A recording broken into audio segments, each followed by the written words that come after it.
Now to breaking news from London. Buckingham Palace has just confirmed that Prince Philip, the husband of Queen Elizabeth, has died at the age of 99. He was recently, as you know, released from the hospital after a heart operation. Mark Phillips has his story.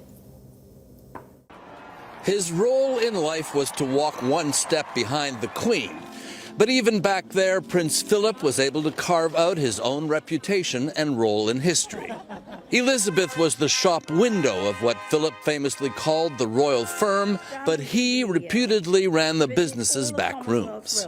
So, essentially, the Queen has always worn the crown. Giles Brandreth ran one of Philip's charities for years. And Prince Philip was allowed to wear the trousers. That's the way it worked.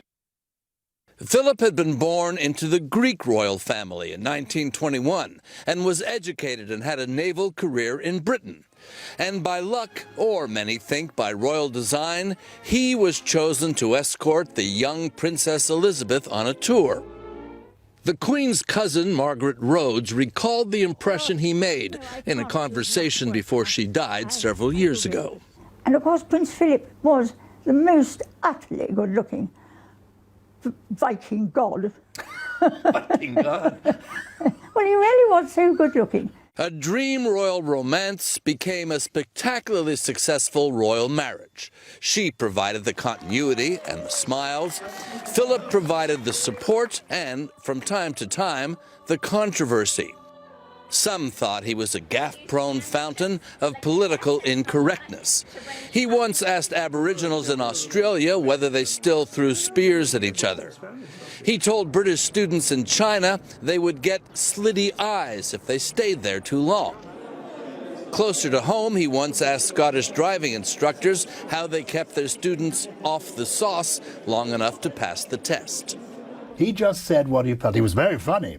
Prince Philip was the man who said, if ever you see a man opening the car door for his wife, it's either a new car or a new wife. He was a shrewd observer.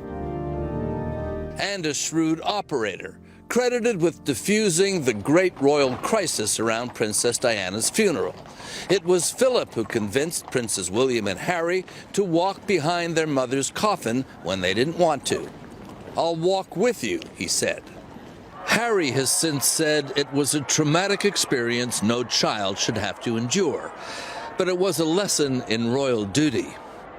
Royals don't gush, except sometimes.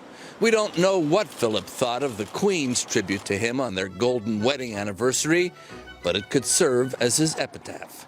He has quite simply been my strength and stay all these years, and I and his whole family, and this and many other countries, owe him a debt greater than he would ever claim or we shall ever know.